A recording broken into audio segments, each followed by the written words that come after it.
Another thing we do that is different is on Fifth Sunday, we bring in one of our missions or missionaries. And so we're blessed today to have Brian with us from Johnson University. Johnson's one of about 12 missions that are in our budget that we support through our regular tithes and offerings. Brian, come on up, and great to have you with us this morning. We're going to be learning about Johnson University, and you're going to be richly blessed to find out more about Johnson. So, Brian, as we're getting settled in here, just tell the folks how long you've been at Johnson, a little bit about your background there. Well, I first went to Johnson in 1974. Well, Yes. you're old. I'm very old. I'm very old. It's been a part of my life for about 50 years. I was there as a student twice, back for my master's. I traveled for the college when I was a student, doing summer camps, and then doing weekend ministries, traveling for the college then.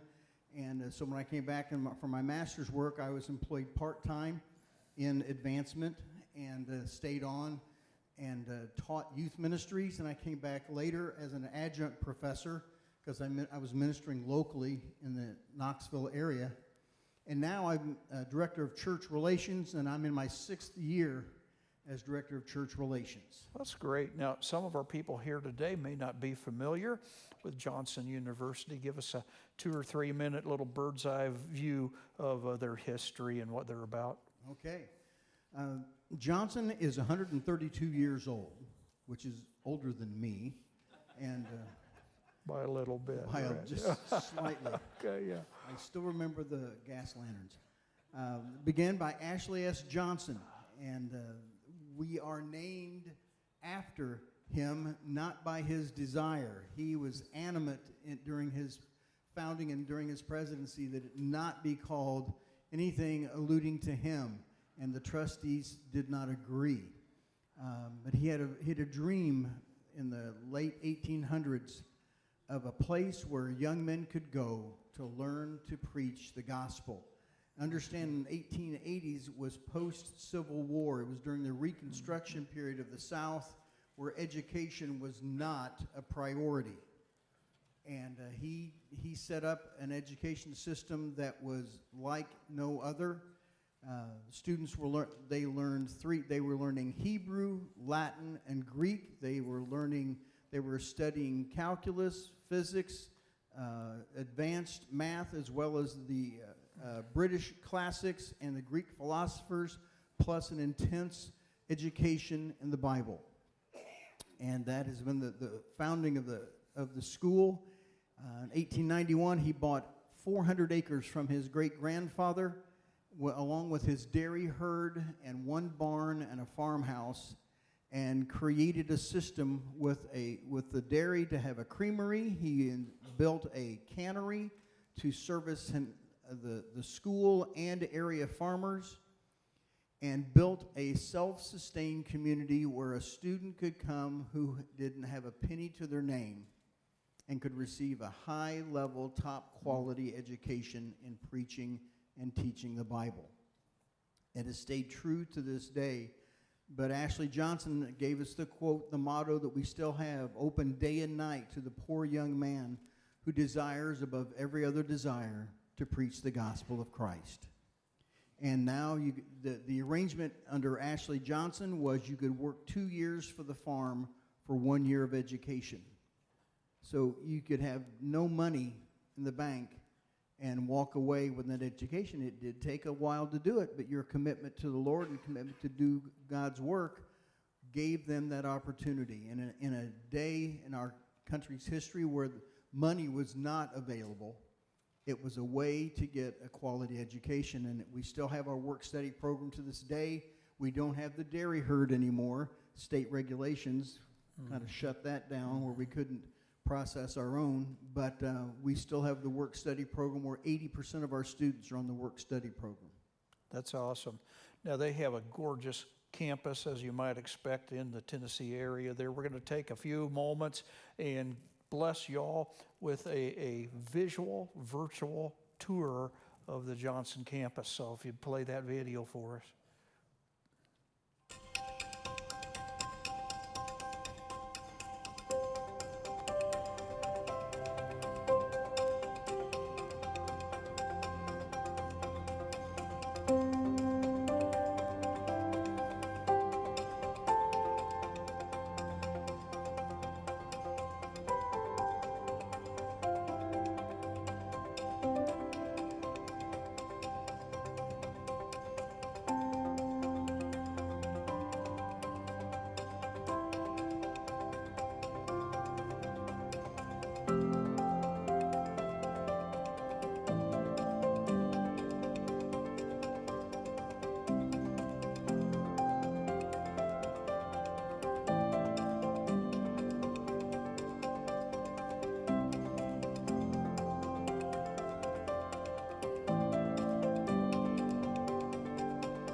Well, that is a gorgeous campus. About how many students do you have living on campus? I'm glad I've got fresh numbers, Steve, because last weekend our incoming students showed up, our freshman class showed up. We had 226 incoming freshmen this year that will give us a total undergraduate population of about 650 students. You add on the master's program and the PhD studies, and we'll have about 1,000 student population on campus. I didn't realize all the various degrees that you guys offer, but you can get a lot of different degrees, and just give us a quick synopsis of that if you would. Let me give you an overview. We have 36 different undergraduate degrees that you can receive at Johnson, everything from, of course, ministry leadership, missions, criminal justice, education degree, business administration, pastoral counseling, graphic design, math, sports fitness, computer science, nursing. That's just trying to give you a pendulum swing of the different types of degrees we have. Please understand, every graduate of Johnson University, regardless of their degree program, is going to also graduate with a major in Bible and theology. So every graduate from Johnson is a double major, which tells you real quickly you can get the same degree easier at another university that does not require a major. Other Christian schools may require a certain number of Bible electives. But Johnson, you must major in Bible and theology in addition to your specialty degree. So we are convinced to graduate from our institution kingdom workers regardless of where they get their paycheck. Awesome. I would mention, too, that if you're interested in personally visiting the campus, that in late spring, early summer, they have Renew in the Smokies for seniors. And so we've had a group from our church going down there for years, many, many years. And so keep your eyes open when the clock gets back around, when the calendar gets back around, around May, June, something like that.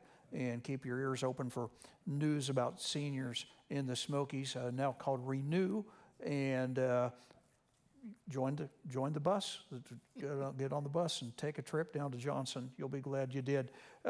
Final words for us. Anything you want to final words. First of all, I failed to mention this first service, and my apologies.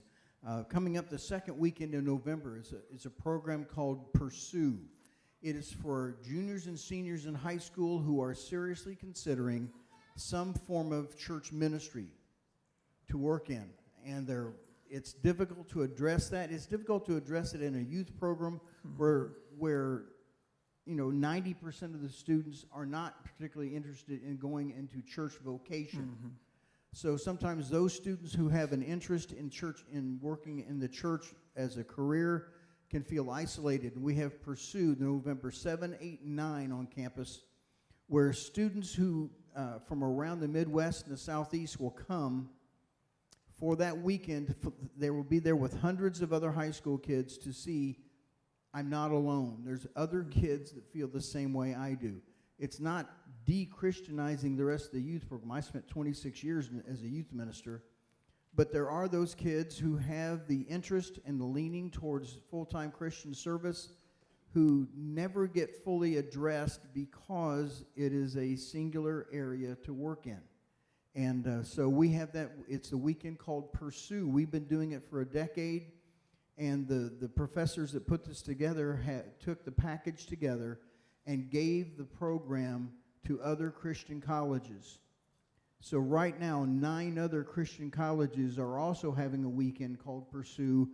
We didn't want to be proprietary, say, no, Johnson's the only school that does this. We are in such need of Christian ministers. Amen. That we sounded the alarm and said, if it's worked for us, maybe it will work for you. And we've got 9 other Christian colleges that are also doing a weekend of Pursue for area students to come and to consider Christian ministry. To wrap up quickly, I want to encourage you with the assurance that we have stability. 132 years, we're only on our 8th president. Daniel Overdorf just took his presidency last September. He is our 8th president in 132 years. And he is He is solid. He spent 20 years in the classroom as our preaching professor, so we have a preaching president who is stellar, and I would encourage you to bring him to come and preach for you. You will be pleased and proud. The second thing is our community. 2/3 of our faculty live on our 400-acre campus. We still have the original 400 acres that Ashley Johnson purchased, and we are not going to be squeezed out. We are not landlocked. As you saw, we have 8 miles of campus trails. The community comes. Knox County comes and uses our trails. But we have a community where our faculty are there, their students are in their homes, and we are pleased that we refer to ourselves as an uncommon community. Thank you for this opportunity, Steve, and thank you for the opportunity to be here. God bless you, and thank you for your support. Amen.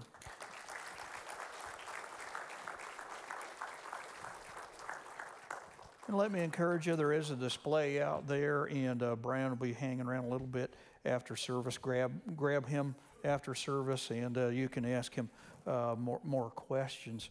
So it's kind of tough to come in and talk about something that's as big and broad as Johnson University in just a few minutes. But thanks, Brian. Really appreciate your time with us today.